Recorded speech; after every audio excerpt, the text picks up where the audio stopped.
4 जुलाई सन 1776 आजादी का दिन मनाता ये देश, जिसे turtle island, 13 colonies, British America, इन चंद नामों से जाने जाता था।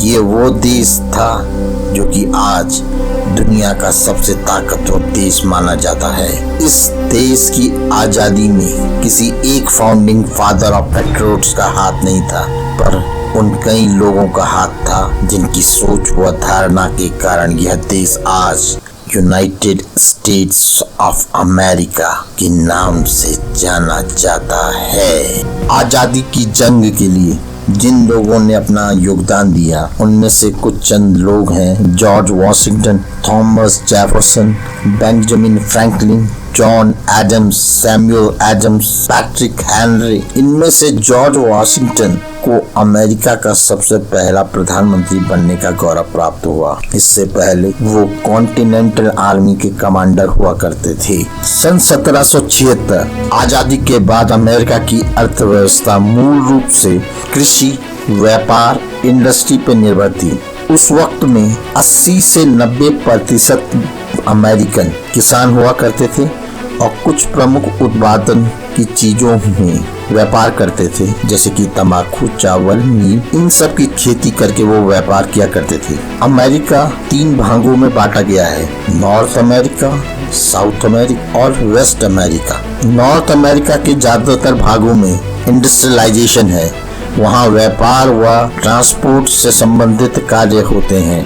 उधर वेस्ट अमेरिका में मिक्स अर्थव्यवस्था है, यहाँ टेक हब्स तथा गांव और कम विकसित जगह पाई जाती हैं। वहीं दूसरी तरफ साउथ अमेरिका, यहाँ कम कृषि होती है, ज्यादातर ध्यान ऊर्जा, टेक व स्व-विकसित कार्यों पर दिया जाता है। अमेरिका को 3 भागों में उनके भौगोलिक रचना के अनुरूप बांटा गया है।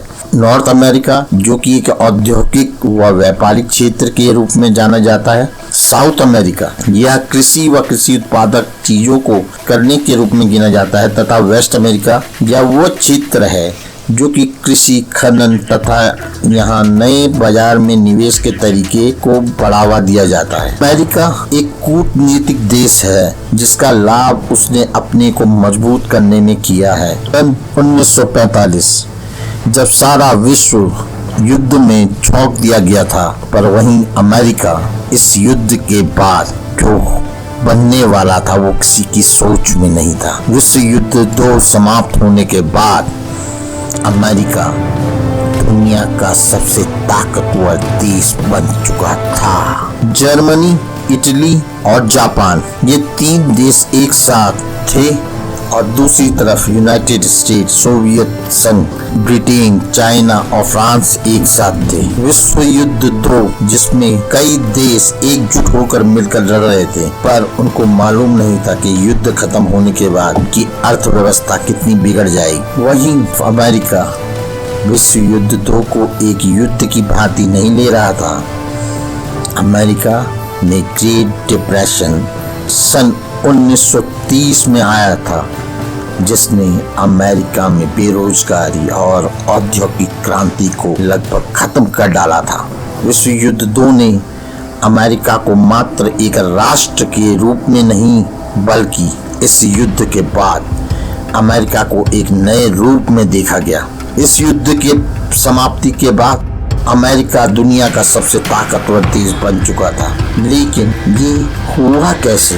विश्व युद्ध 2 के बाद अचानक अमेरिका एक दुनिया का सबसे ताकतवर देश बन जाएगा, यह एक विश्व युद्ध की वजह नहीं थी।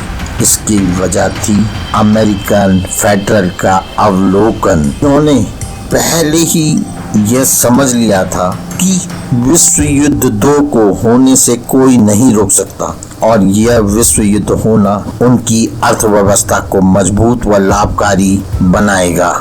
आइए समझते हैं कि ऐसा क्या हुआ कि सन 1929 से 1939, जो कि एक ऐसा दौर था जो अमेरिका कभी देखना नहीं चाहता था, जो सोचा ही नहीं था। वो था वक्त ग्रेट डिप्रेशन का, जिसमें सन 1929 को स्टॉक मार्केट क्रैश हो गया, यूएस इकोनॉमी पूरी तरह से टूट गई, करोड़ों लोग बेरोजगार हो गए, बैंक फैक्ट्रियां बंद हो गई, सब कुछ तहस नहस हो गया था।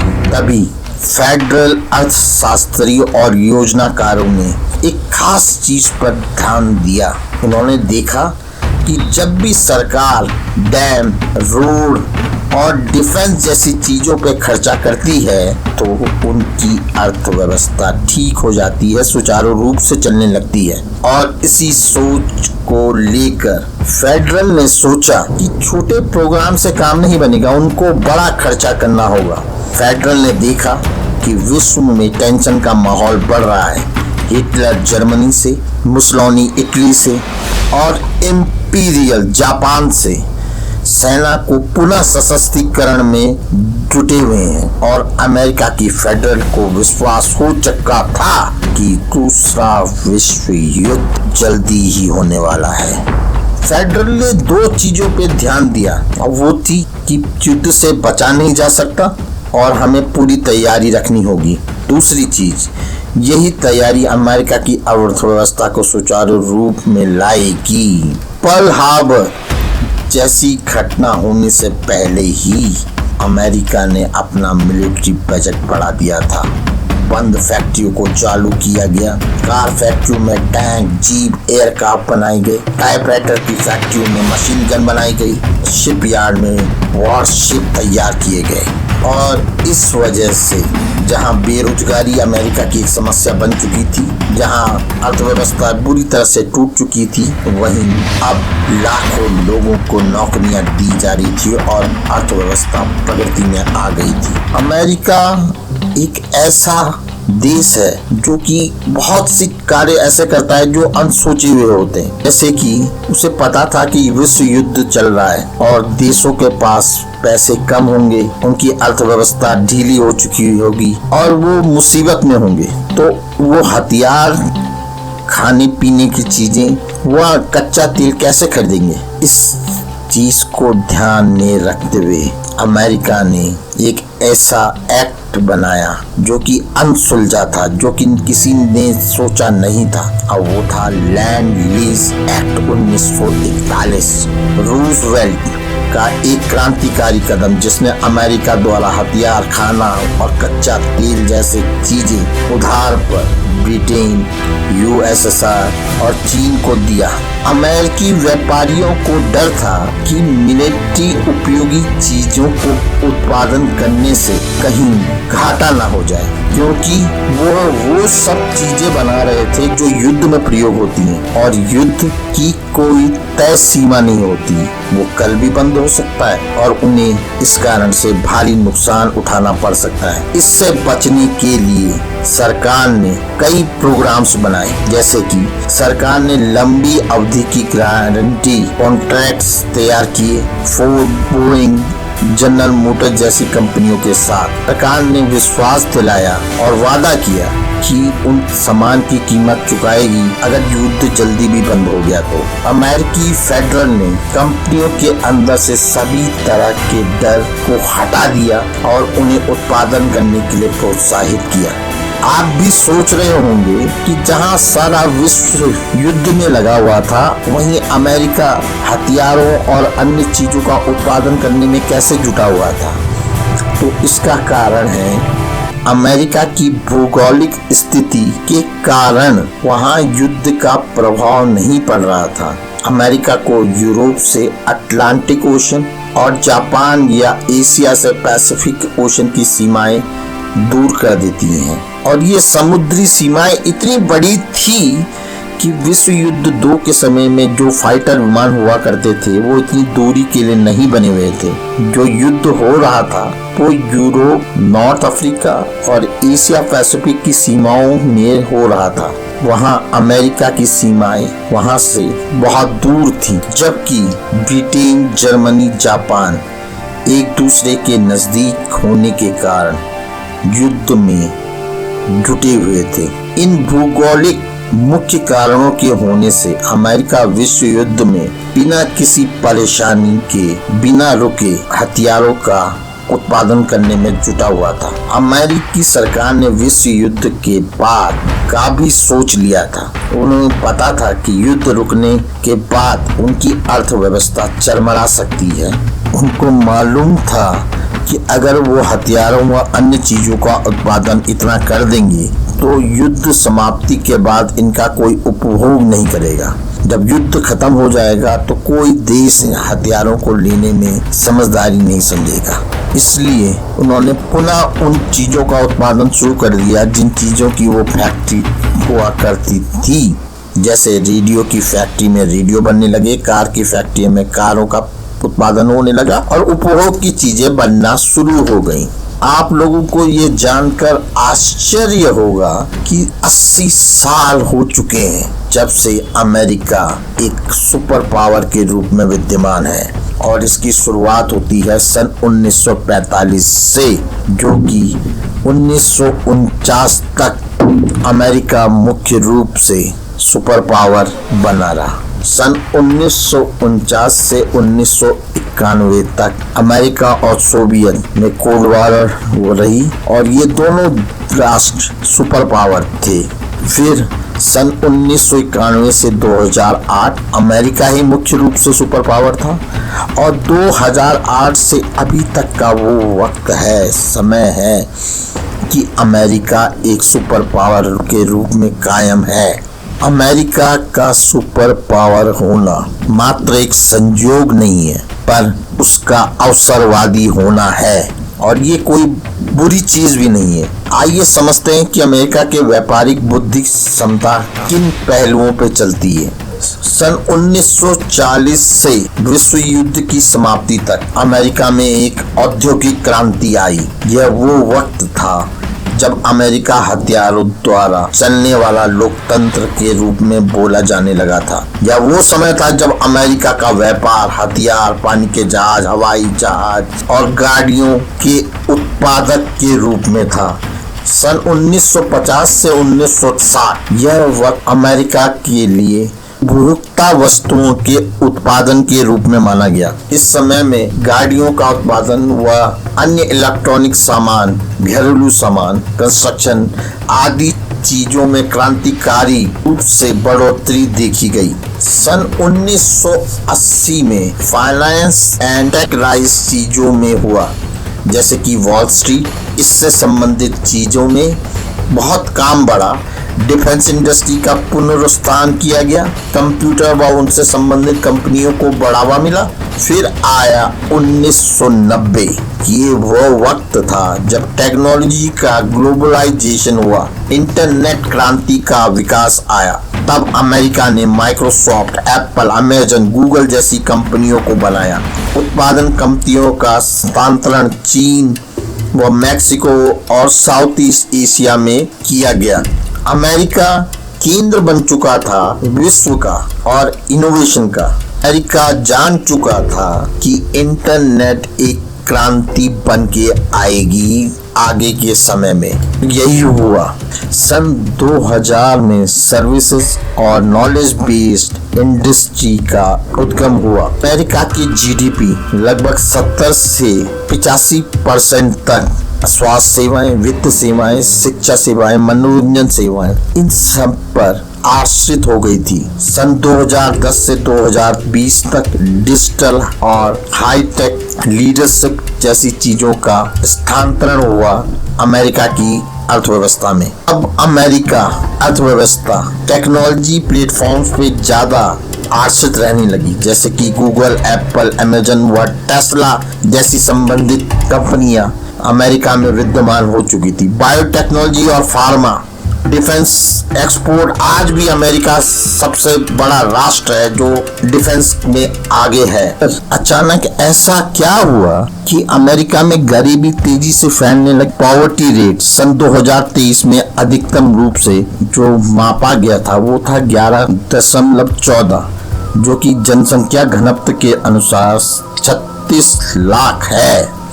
SPM जो कि सप्लीमेंट्री पॉवर्टी मेजर है, उसके अनुमान से कैश लाभांश टैक्स और जरूरी खर्चे 12.9% बने हैं, जो कि 2022 में 12.4% थे। महंगाई की दर इतनी बढ़ी हुई है कि घरेलू परिवार सक्षम नहीं है खर्चे करने के लिए। काम होने के बाद भी परिवार जिनकी औसतन सालाना आय 37,500 है और जो गरीबी रेखा से ऊपर आते हैं, वो भी मुश्किल से खर्चा चला पा रहे हैं। 10 लाख बच्चे आधिकारिक रूप से गरीबी में हैं और 35 लाख वित्तीय दिक्कतों से परेशान हैं। फेडरल ने 2025 में कम से कम वेतन जो कि $7.25 प्रति घंटा के रूप में आंका गया था, उसको भी गरीबी की कमाई मानी जा रही है। जिन अमेरिकन की कमाई अच्छी है वो भी परेशान नजर आ रहे हैं। अमेरिका इन 80 सालों में सुपर पावर तो रहा, पर उसकी कीमत अब उठानी पड़ रही है। अमेरिका को एक समृद्ध व सुपर पावर राष्ट्र बनाने के लिए फेडरल रिजर्व अमेरिकी सरकार ने जो अर्थव्यवस्था पर काम किए, जो बिजनेस शिफ्ट किए, उनसे बहुत नुकसान हो रहा है। वो पहले नहीं हुआ पर आज अब शुरू हो चुका है। जैसे कि अमेरिका लोकल उत्पादन से विश्व उत्पादक बना। हम जानते हैं कि विश्व युद्ध के दौरान अमेरिका ने हथियारों का केंद्र बन चुका था और यही 1970 से 80 तक कंपनियां जो मूल रूप से अमेरिका की थी, वो देश छोड़कर अन्य देशों में जैसे चीन, मैक्सिको, हिंदुस्तान, वियतनाम आदि देशों में जाकर अपने उत्पादन कार्य को बढ़ा रही थी, क्योंकि वहां मजदूरी कम थी। फिर उत्पादक से सर्विस इंडस्ट्री के रूप में अमेरिका ने अपने आप को बढ़ाया। विश्व युद्ध 2 के बाद अमेरिका की अर्थव्यवस्था वित्तीय सेवाओं में, स्वास्थ्य सेवाओं में, शिक्षा की सेवाएं, मनोरंजन की सेवाओं में बढ़ा और आज 80% GDP अमेरिका की सर्विस इंडस्ट्री पे आश्रित है। लोकल छोटी दुकानों से ऑनलाइन कॉर्पोरेशन के रूप में भी पहल हुई। पहले छोटी छोटी दुकानें हुआ करती थी, पर अब बड़े स्टोर हो गए हैं, जैसे वॉलमार्ट, अमेजन, एप्पल, गूगल, जिनके कारण छोटे व्यापारी समाप्त हो गए।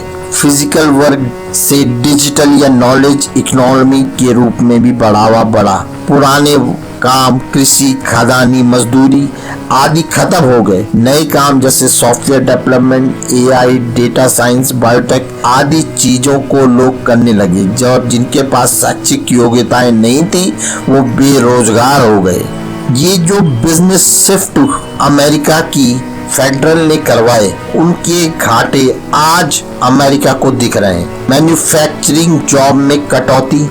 विश्व युद्ध 2 तक लाखों करोड़ों अमेरिकन युद्ध के लिए हथियारों को बनाने में जुट गए थे और हथियार बनाने के काम में निपुण हो गए थे।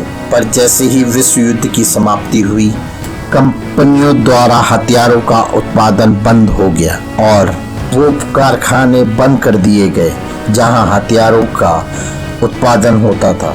क्रमिक आज हथियार बनाते थे जो बेरोजगार नहीं थे, वो आज बेरोजगार हो गए। जहां लाखों करोड़ों लोग कमा रहे थे, अच्छा घर चला रहे थे, उनके पास अब कोई रोजगार नहीं था। उनका हुनर था हथियार बनाने का, पर जब कंपनियां उत्पादन ही नहीं कर रही थी हथियार का, तो इसके फलस्वरूप उन्हें ऐसी नौकरियां करनी हुई जो कि कम योग्यता वाली थी या जिसमें कम पैसा दिया जाता था। फिर उद्गम हुआ कम तनख्वाह वाली सर्विसेज का। सर्विस इंडस्ट्री जैसे कि retail, fast food, call centre, gig workers आदि काम क्रांतिकारी रूप से बढ़ने लगे और इन कामों में ना तो मेडिकल लाभ है, ना रिटायरमेंट लाभ, ना ही कोई जॉब सिक्योरिटी, जिस वजह से कई लोग गरीबी रेखा को छूने लगे।